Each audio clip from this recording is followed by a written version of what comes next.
And now, from beyond our dimension, this is the JeffMara Podcast. Here's Jeff. My guest is Carol Day, visionary teacher, psychotherapist, artist, and director of the Centre for Creative Vision in Scotland. She is trained with well-known visionaries and psychologist Marshall Rosenberg. She's here today to talk about helping people vision the life they dream of living using shamanic tools and earth whispering practices. Carol, thank you for joining me and welcome. Thank you so much, Jeff, for inviting me. Carol, how did you get involved in shamanism in the first place?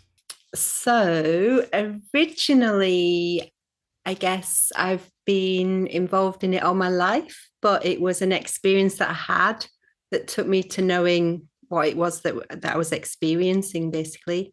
But the kind of the opening event was when my grandmother died, and I kind of had an experience where I later found out part of me had gone with her, and I had an experience with the flowers on her coffin, where I blended with the flower realms. And it just took me, and then I went into a huge losing of all my energy and my powers. And it was from a friend, actually, who'd come round one day with a video all about the Kogi. And then also I'd gone to the bookshop, local bookshop that sold lots of books on spirituality. And I'd found the same book in the same week. So the Kogi, and finding out all about shamanic initiation that had happened like a year before this experience. So I already kind of had a map of, I wonder if this is what's happening. So then I just went on a long search to study, to read, to go on workshops, went to India to kind of look at, just feel more into the spirituality there. So that was the opening event, and then the path just unfolded from there, really. But it was a 17-year journey of being in the darkness and getting my power back, really. And then in that space of what you could describe as the darkness, actually being very much in touch with the spirit worlds. So the experience you had, we commonly call on the podcast a shared death experience. And that's what it sounds like to me. So when your grandmother crossed over, you crossed over with her? I did, but I didn't know that was what had happened, because I think, that's normal, isn't it? So you feel different, but I guess it's different for different people, that experience. But I didn't understand that that's what happened. And then I had to work to bring that part back in again. Can you take us through the experience? Well, at the time that she died, which was around 5 a.m, I woke up bolt upright and just felt different and felt something, and then knew that she must have died at that time. But it was mainly, and then I just carried on living, not really realizing that something quite big had happened. And it was really at the funeral when her coffin appeared, came out of the hearse. And I just went into, I guess it's a bit like, when you go underwater, but it was the flowers, it was the carnations and the pinks and the reds. I just broke down and just sensed the world as the flowers. And it was, it's freaky. I didn't know what to do with that. It was really challenging for the ego. And then when it was her birthday, we have the same birthday. So I think it's quite often, and I work with different people over the years with shamanic and counselling work. It's quite normal for the maternal grandmother, and with the constellation work that I do as well, to be quite, it's little Red Riding Hood stuff, isn't it? There's quite a connection there. But we had the same birthday as well. So when it was our birthday, I was looking out to the sea on a month after she died, and I had the same experience again. With the flowers, and the flowers are in the book as well. But yeah, there's I've traced it through the gypsy lines, the Romany lines, and the connection to flowers through that. Has she tried to contact you, or have you had any contact with her since she's transitioned? In dreams, yeah, regularly in dreams. And I've journeyed back into the dreams to make that connection. And through journeying as well, I used to go to a lot of trance dancing, and sometimes in the trance dances, I'd really connect with her. Yeah, but not like a visitation. Like, I think everybody's different, aren't they, in the way that we make these connections, more in dreams and in knowings, really. Sometimes I think people have visitations in dreams, especially when a person like your grandmother will appear much younger. Did that happen? No, it was the same. It was when she was older that she was in the significant dreams that I can remember. I did have that experience with my dad when we're going on to another experience now when my dad died. Is it okay to talk about that a little bit? Sure. That might be interesting. So when my father died, he had a heart attack. So he was on a ventilator for a while, and then it was doctors knew that he wasn't going to live. So my mother, my aunt, and I were around the bed when they turned it off. So it took about an hour and a half. And so I journeyed with him, with my mother and my grandmother there, and went through the different stages. So we basically went through earth, air, fire, and earth, water, fire, and then air, with the experience. But right at the end, where when we were getting to the air bit, he took me right to the top of a hill, and he went back to being the age that he would have been when he was courting my mum. So I was able to say to my mum, because my mum and my auntie are very open as well, oh, he's taking me to a place, and then he told me where the place was, and I told her, and she said, oh, that's where we used to go all the time when we were courting one another. And he just sat there at the top and smoked a cigarette.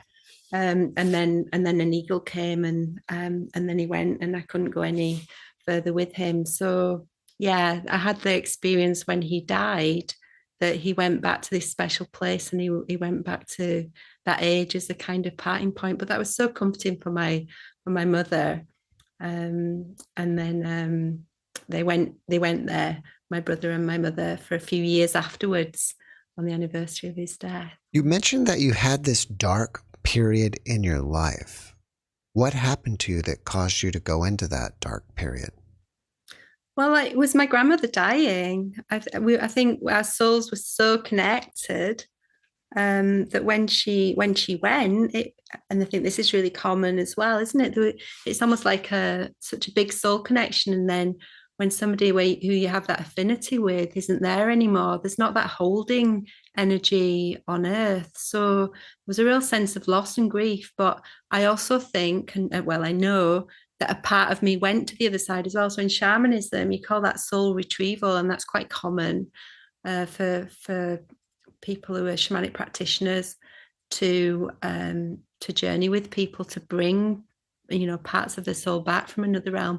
But also I really believe that even though I felt in the darkness, a part of my soul was having an experience that when it came back, there was more insight there. But for me, these initiations have happened at different points in my life, and I always feel I have a massive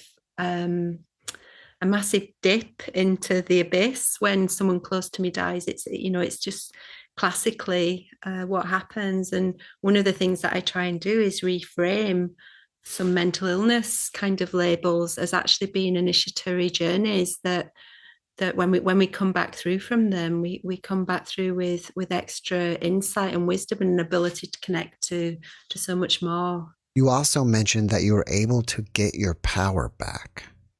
How did you do that? It took a long time. I guess I followed my nose, Jeff.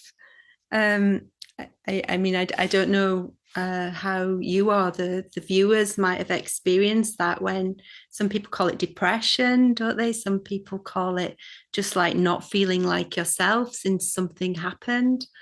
And it's such a joyless, helpless space. And I guess there's a real need then to be very serious about going on some kind of spiritual search and just researching and looking for how do I get Carol back? I mean, I don't think I got Carol back. I think Carol became someone else that was much wiser. You know, I always had this idea I'd go back to being how I was before, but actually I became somebody who could live with an awareness of all the different realms in the end. But I just found some great people on the way. Books would drop off of shelves in bookshops, all about shamanism or about, I went and did some counselling training as well. So I was really able to look at depression from a kind of point of view of needing a lot of listening and space holding and empathy and all of those. You mentioned Marshall Rosenberg at the beginning, and that practice of just having empathy for and listening, that there's a wisdom that comes when we listen to, okay, what am I needing in this space?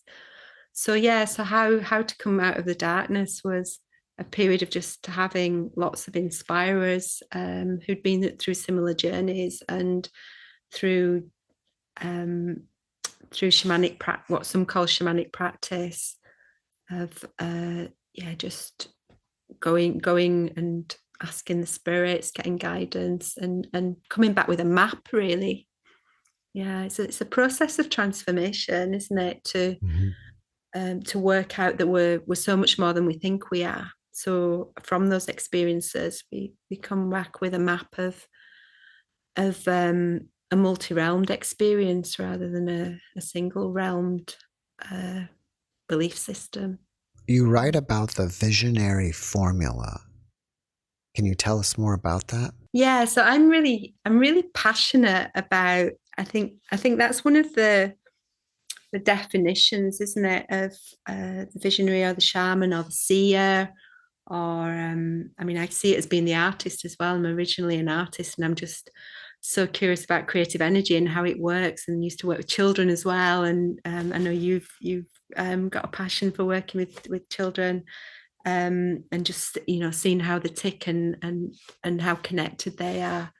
But basically, from the experience that I had, then you just get such a lot of love and compassion for other people that have been to that level of suffering or different levels of suffering in their own way. So there's a real calling then to kind of try and work out how to help and share that experience. And also there's an understanding that there's so much more than we think there is. There's a calling then to just support a worldview that to be able to come into being, that can understand and include all that. So the visionary triangle, the visionary formula, is made from it's got nature, knowing, trust, and then presence in the center. So the way that I've been working with people, I have a practice where I help people to become practitioners and work with shamanism, visionary work, and set up their own practices or become artists in a way that is very visionary as well. So the triangle is basically, if we can be really present and just come into a place of just being with, then we can start to sense and feel so much more. And if we develop that knowing inside, that's one of the points of the triangle, and just get to bring that knowing more and more through and let it grow. So that intuition, that knowing, one of the definitions of the word shaman is they who know, she or he or they who know. And so it's cultivating that knowing. And then if I can be in nature, which is one of the other points of the triangle, then nature, it holds a way of being. And if I can come back into sync with and feel myself as part of nature, I mean, nature holds the vibration. It works at the frequency of the alpha, which is the alpha wavelengths, and in our thinking cells, we're very much at that beta kind of planning, but nature brings us into that alpha, which is when we're more visionary, and then we go to delta theta, which is even slower, and that's when the visions and the trance and the openings come even more. But being in nature brings us to that place of attunement as well.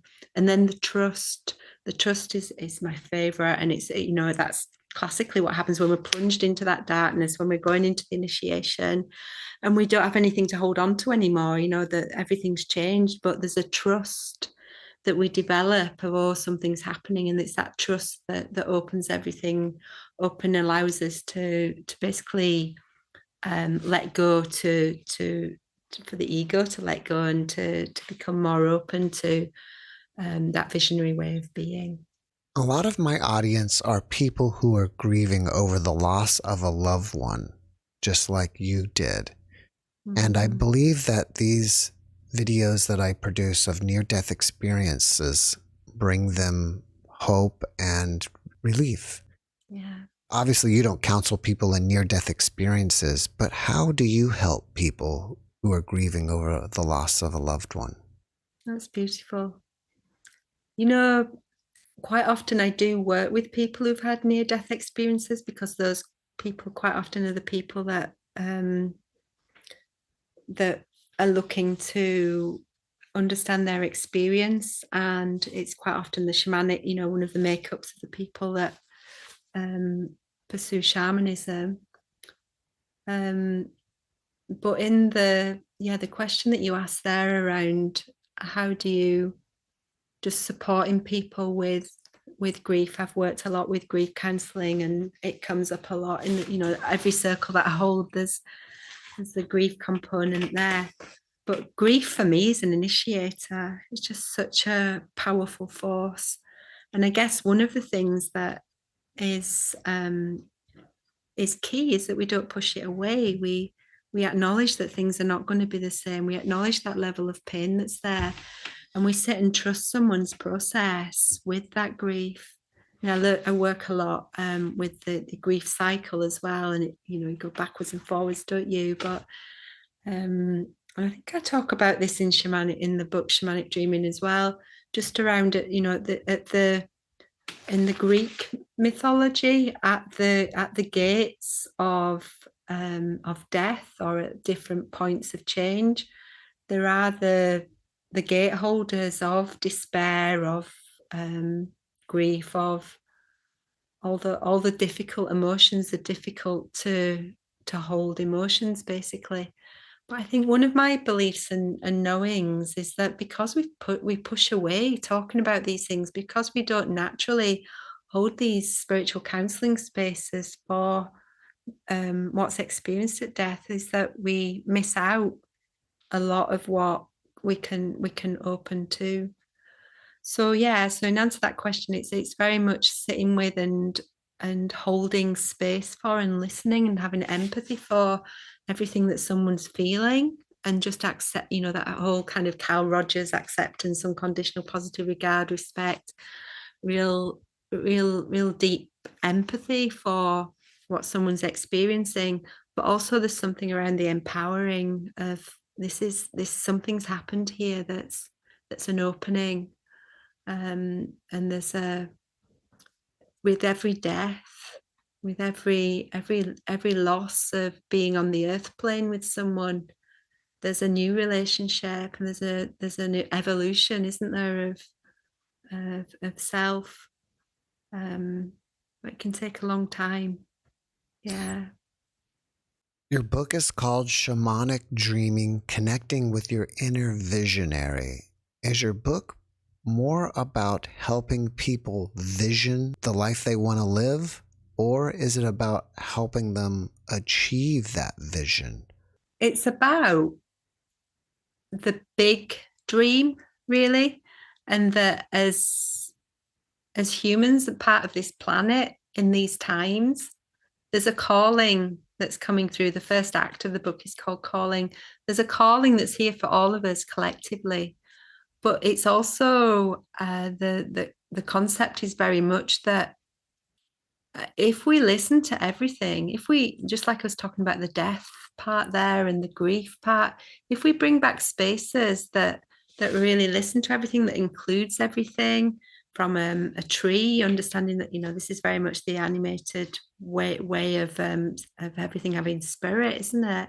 The tree, the flowers, what I was saying about the plants there and the flowers coming through, the weather with its spirit. If we acknowledge that absolutely everything is important, and we try to open up a way so that we've got this multi-communicating way again, then, and if we listen to each individual, like I don't know what my calling is. The idea of what I thought I would achieve when I was 20 is totally different to how it is now. I'm 55, but actually it's come from a process of accepting everything that's happening and listening deeply. So in terms of deciding what the vision is, it's more of a sense of, there's something here that we're all called to be a part of in this time, and each of us is very important as a crucial role. So let's listen to the calling in you. Let's listen to the calling in everyone, and in all of nature, and let's find a way for a harmonic to come back into being.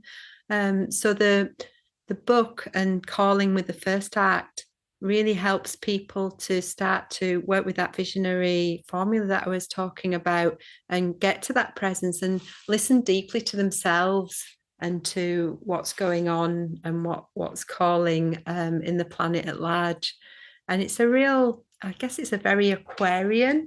People talk a lot about the age of Aquarius at the moment, don't they? And just that, the way of now is very much about a collective and listening to every being, including. And my guidance is that we're here to create the models that can enable that and come out of this guru-led culture that was more the Piscean age.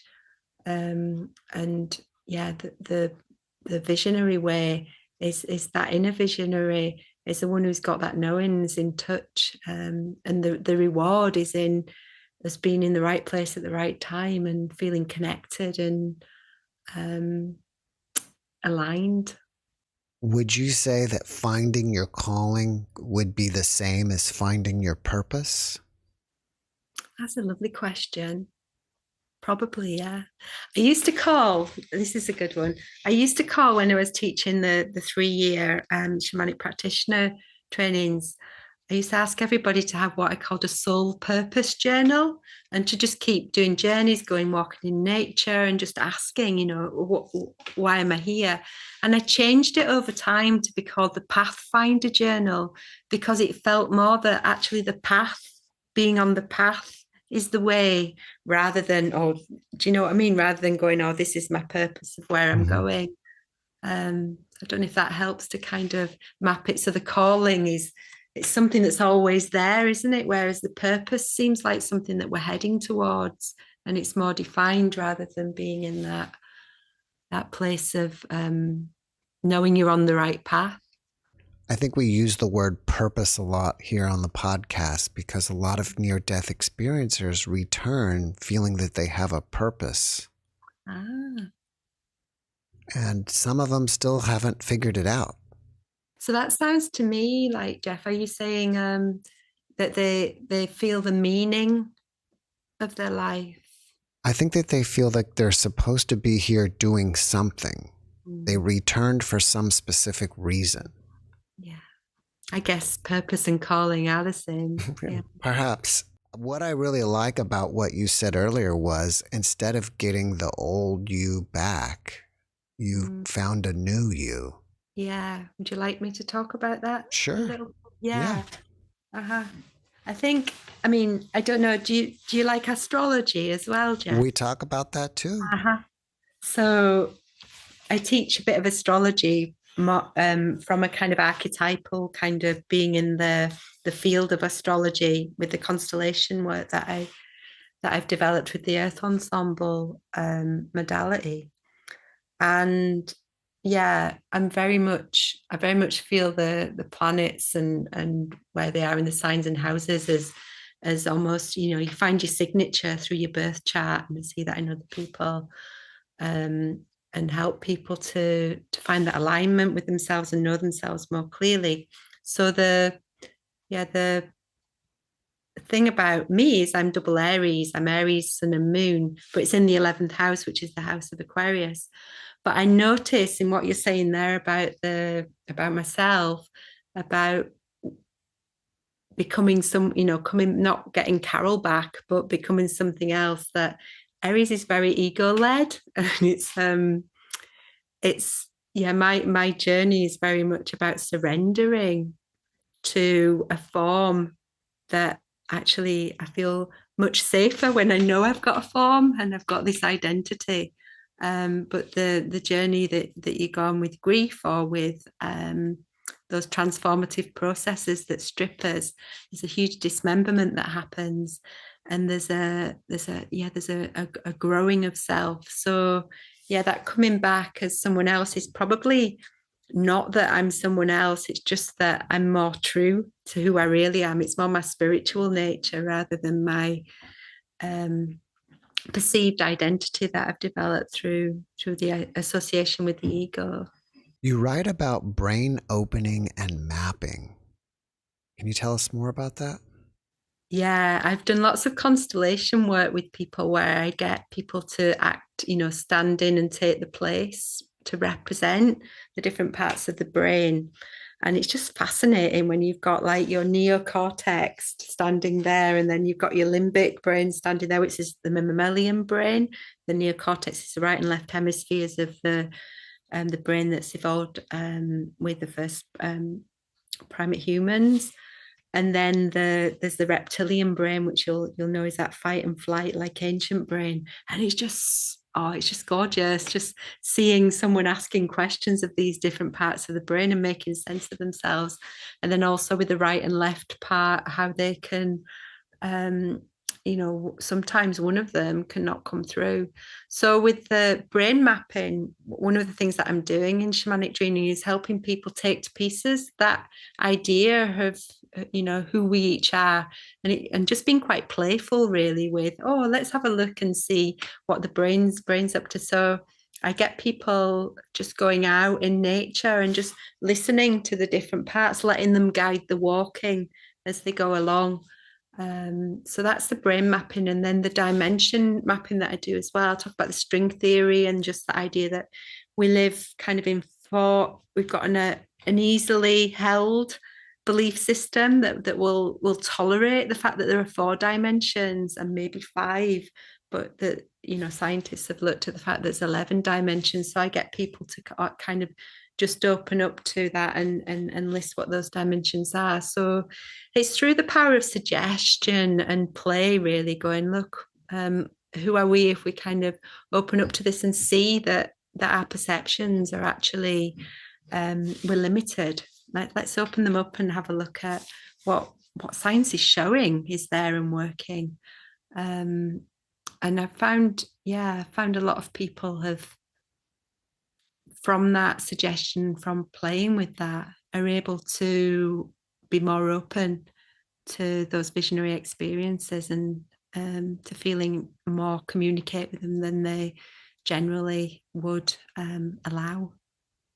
It appears that your work is a lot about listening. Mm-hmm. How do you determine which part of your mind to listen to? That's a brilliant question. I'll tell a little story to talk about that one. So when I first started what we call shamanic journeying in when I was learning about shamanism, I think the real way to learn about the shamanism is to be on the path. I always say to everybody that I work with, your teacher is your own experiences, and I'm just a space holder that's holding empathy and understanding for some of what you're going through. But on the courses that I did, just being able to practice journeying, I was at a point in my life where I just needed to make lots of changes and was desperate to kind of come out of the darkness. So I did lots and lots and lots of journeying, just asking and meeting different guides and finding out, please, help me to kind of understand and get a sense of where I'm going next. And what I found through this, I kept meticulous notes for the first 3 months, and my ego would always say, "Oh, you're making this up, you're making this up," and I'd be like, "This is useless. I'm just making it all up." But then I found that I could make certain things happen that actually were not particularly for me, and what we could call spirit-led. They were just that. It's a bit like, bending spoons. I could change reality, but my fingers would always get burnt by these things. And so it was from attuning to what was the difference between what my ego wanted and what I was trying to make happen, and what was that surrender into, okay, what's for me that's the best thing for me. So when I'm working with people and helping people to learn about a practice of working up to the visionary, just say that, there is a difference between that knowing and that intuition that's really true and spot on. And what you're talking about with the thoughts and you will, because we're powerful at times, kind of manifest these situations that will help you to learn the hard way about that. But for me, with all the thoughts and everything, the thoughts, you call it monkey mind as well, can't you? They can be really convincing at times, can't they? But don't we just learn through that testing of the human experience to distinguish between them? I know for me that I need a long time to just wait and see what comes through, and you call it direct revelation as well. That and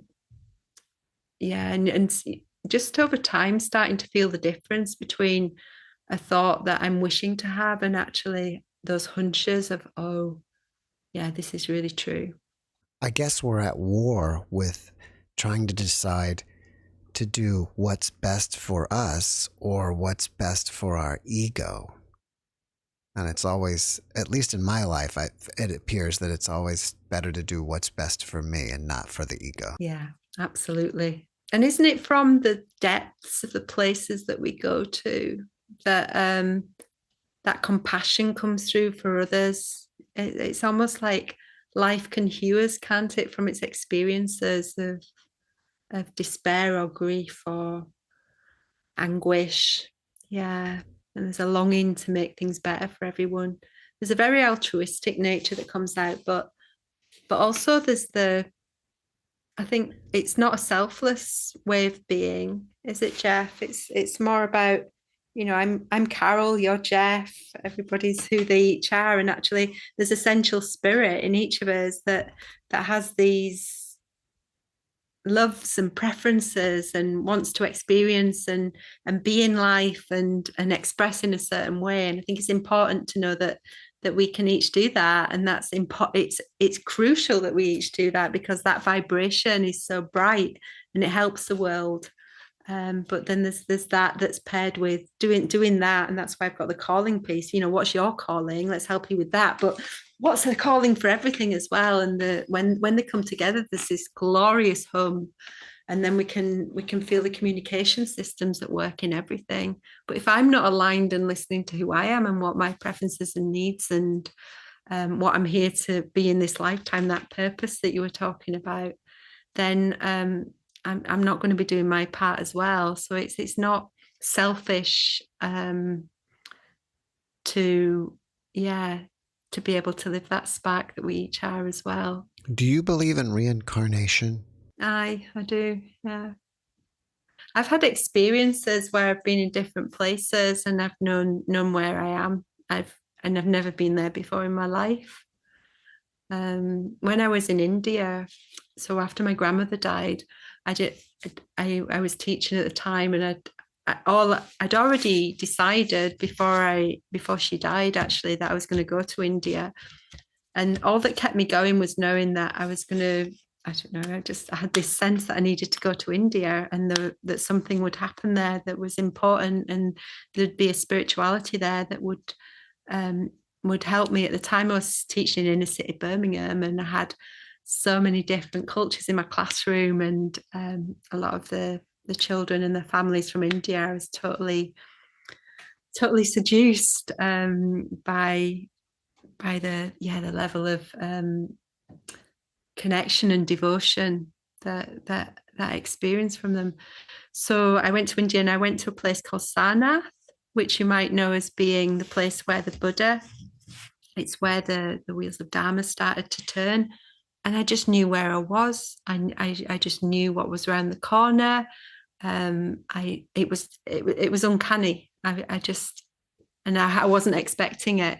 And it was almost like I was traveling, I was living in two lives at once.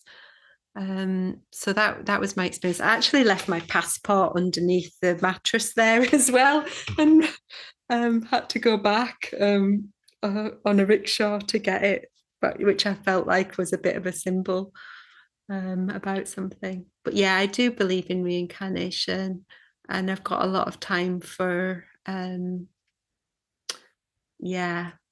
definitely believe in reincarnation. One of the experiences that I talk about in Shamanic Dreaming as well is when I was walking down the high street in Forres, which is where next to Finton Press published my book. And there was a certain point on the high street where I just walked through and I'd just get flash. I just feel like I was going back through time. And I mean, it wasn't a very special place. It didn't have like markers on it saying this is a portal or a ley line point, but I had a lot of different, it kept happening at that point.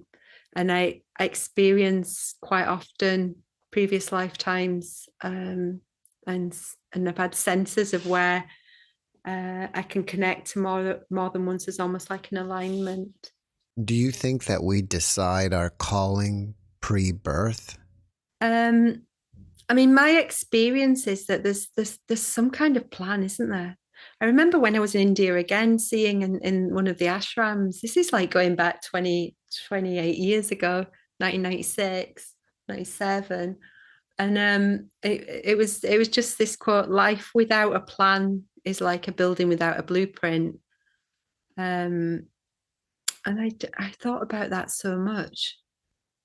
And yeah, and I still do actually, like what's predetermined and what's not. And I don't know the answer to that, but I feel as if sometimes you get in tune with that and it feels like there's a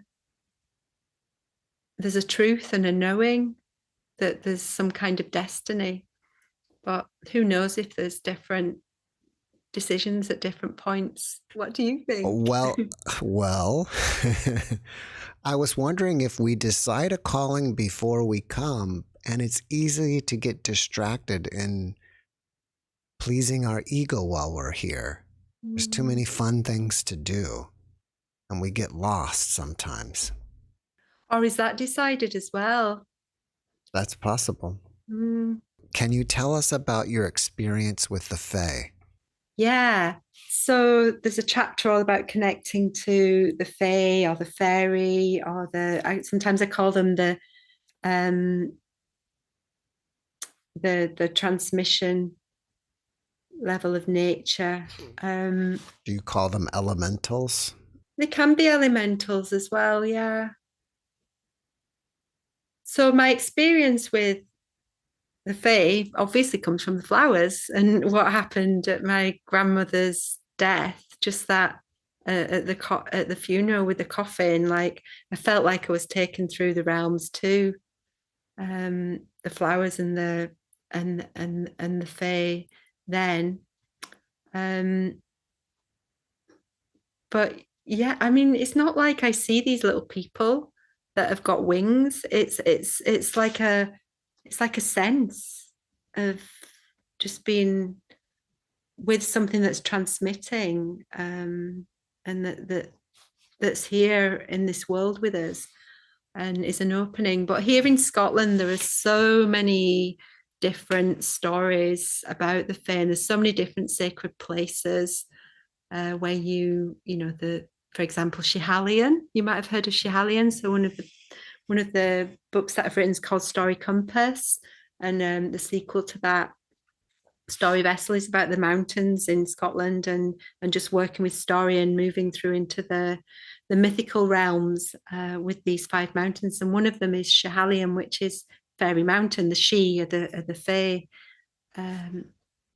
and that's like the headquarters. And there's places there as well where you can fall into the openings, the portals, and then go through to the land of the ancestors as well. But it's almost like a sense. It's just like walking around and just sensing, a bit like with ley lines, when you suddenly know that the energy is opening. But in the book, I write out lots of the different fairy types that have been named through law, and just ask people to start to be open to them. I used to hold firewalks at Beltane and Samhain here in Scotland. And at the Beltane Festival, quite often I'd get people into different groups, and we'd have a task, and then we'd build a fire, and then we'd go into these different groups together and have something that we did, and then go back to the firewalk at the end when the fire had burnt down. And sometimes we'd work with masks, and we'd get into the different fae groups. So we'd have the sylphs for air, the salamanders for fire, the gnomes as the representatives of the earth fae, and then people would just go and shapeshift to be the fae in that group, as a group together with a task. And I was getting emails like a week later going, Carol, I'm still not fully back. Is this okay? I was like journeying going, is this all right? And the fae were, yeah, it's okay. It's all right. Just trust they'll all come back. But it was the most incredible experience of basically at Beltane, which is the time, isn't it, of the fae really coming up into the earth realms in spring, when that vibration is there and strong. So yeah, I mean, I'm a big one for just knowing what's there, and then just going into playful scenarios with people, and just joining in with nature. I had this traveling theatre for 10 years that I called Dragon Theatre. It became the Theatre of Dragon Hill. I used to live in a place called Wormit in Fife, which I'd already set up Dragon Theatre. And then I went into the local store when I first moved there, and somebody said to me, do you know Wormit means the place of the dragon, the hill of the dragon? And I lived right on the side of Dragon Hill, and I explored all the land there, and just used to go up and sit and listen, and had a fairy tree there, and just got lots of information from the ancestors about how we used to live when we opened to feeling the spirit in everything, and especially the fairy realms. It's so easy here with the Celtic backdrop as well, and I love all the Celtic lore, and reading the stories of when humans and the fae all lived together and co-communicated. And I guess that's what we're looking to do, isn't it? We're just looking to return to that way of being again.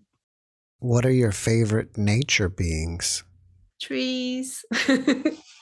The trees, the dryads. Yeah, I mean, I love all of them, but I've got a book out at the end of this month as well called Trees Are Our Letters. That's all about working creatively with the trees. But yeah, at some of the most difficult points of my life, which I guess is another kind of message to pass on to those who might be grieving as well. It's been the trees that have held me and understood me. I had a really traumatic death once in my family that took a lot of coming back from, and it was something that I couldn't easily take to human beings. It was too traumatic to hear. So I'd go to the trees, and I got to know the trees, and yeah, the beech tree, the cherry trees, they've all got a medicine that's so holding. What is prep aligning the loop? Prep aligning the loop. Okay, so Act 2 of Shamanic Dreaming is called Loop. And loop is it's a loop of time. It's a continuum of and it's the place where we are at the moment, that we're in between the ancestors and the past and the future ones. And it's all about the communication system and getting into that place of purpose, actually, because we've only got a purpose because we've got a past, present, and future. There's something around, and what is the calling, and how do we heal the past, which I work with a lot with the ancestral work that I do, with the constellation work that I do. How do we acknowledge that what we're living now is because of the past? And in constellation work, it's very much that we can carry the fates of the ancestors. We've got that loyalty and love for the ancestors, so we'll carry the burdens that they had, unless we can go back and meet them and say, this is yours, and your fate's different to mine. I'm moving forward now, but I'm leaving this with healing with you. And equally, if you think about that and how much the ancestors and what they've experienced and the genetic memories, etc., and the trauma that's there is affecting us, how are we affecting the future? So the Shamanic Dreaming book and the idea of visioning the future is to create a future that, and know that we've got the power to support what happens next. So with the prep work for that, then I'm just basically setting the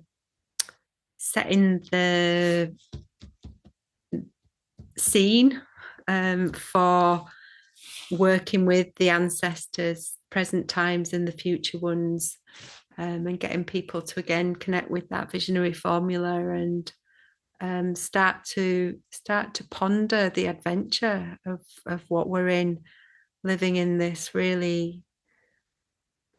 place of great potential. You write about the 3 pillars. Can you tell us more about that? Those pillars are what I was speaking about earlier with the triangle, the nature, knowing, and trust pillars, and then presence in the center.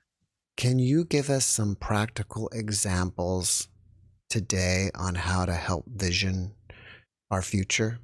So I would say, let's try and put that into 3 things. So the first thing that I would say practically is what I think most spiritual inspirers, people that hold that role, would say. It's about being in the present and holding gratitude and a sense of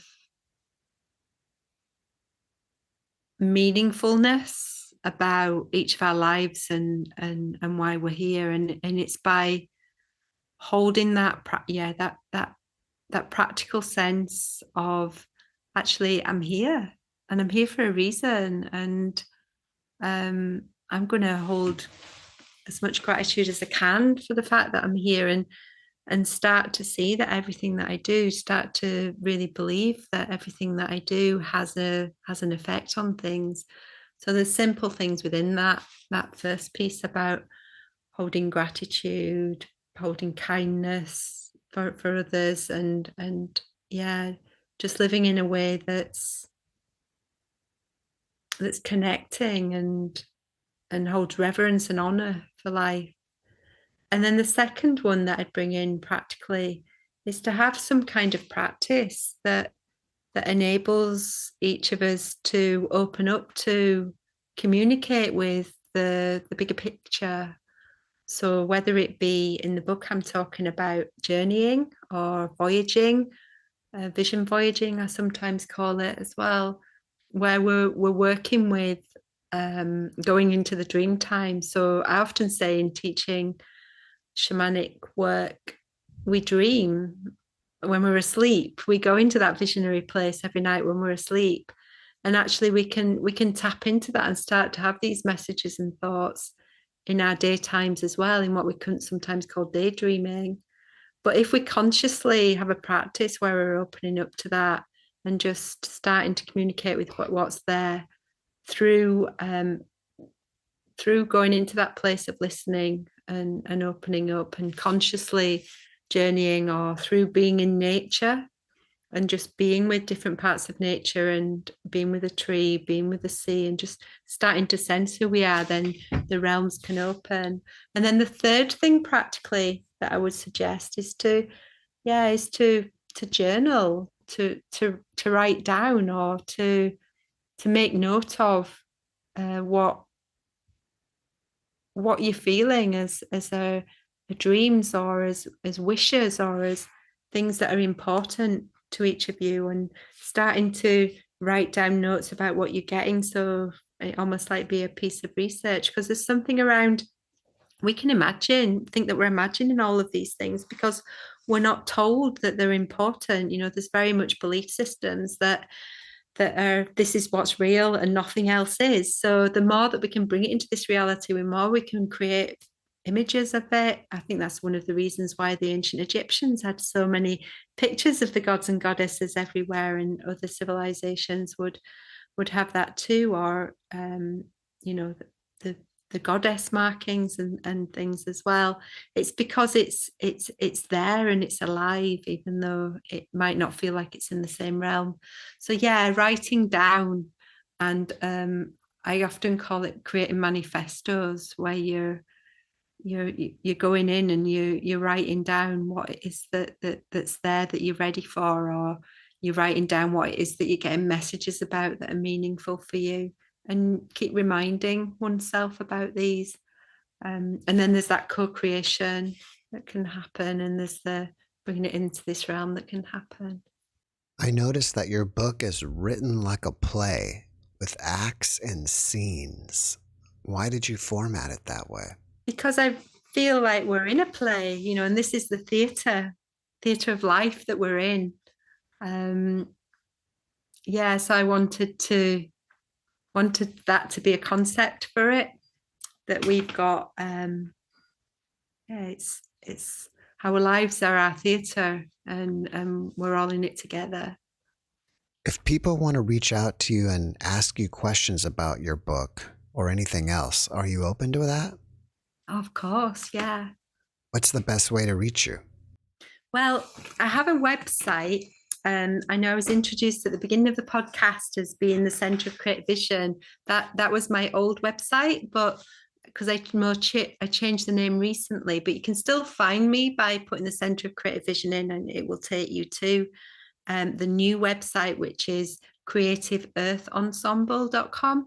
And I changed my name to be Creative Earth Ensemble because I felt like it went more with the sentiment and the ethos of how I am, that I believe, we're an ensemble together in this earth at this time, and I'm not a center for anything. I'm a part of something bigger, and just trying to find out with everyone else how we let that take the stage. So yeah, go on the website, and there's a contact form on there, so you can contact me, and there's the email address on there as well for me. Do we find your book on your website or on Amazon? Well, you can find it on both of those. The publisher is Findhorn Press. So Findhorn Press have they're part of Inner Traditions. So Inner Traditions website lists all the different booksellers, the stores that you can get the book from as well. So that's a good place to go. But if you Google Shamanic Dreaming, Carol Day, it'll give you lots of different options. Before we finish up, can you leave us with one last positive message? What's coming through to say is that the earth is singing to us all the time. All the different members of the earth community are communicating with us all the time. So just to maybe just keep pausing and remembering that, and be open to what is communicating, what's communicating with you, what's trying to get your attention right now, and keep listening to that, because certain members of the earth community, or certain senses of things, will keep on returning to you. And there's that expression, isn't there, that's what's for you won't go by you, but it's the pausing, and it's the trusting and the listening, and a web starts to open that's so magical. Carol, thank you for that message, and thank you for being my guest. Thank you very much for letting me be your guest, and thank you everybody for listening. Thanks for watching the JeffMara Podcast. I really appreciate you. Another way to show support is through YouTube memberships. And if you do, there are loyalty badges and other perks depending on your level of membership. All you need to do is click the join button underneath the video to find out more. Thank you for your support.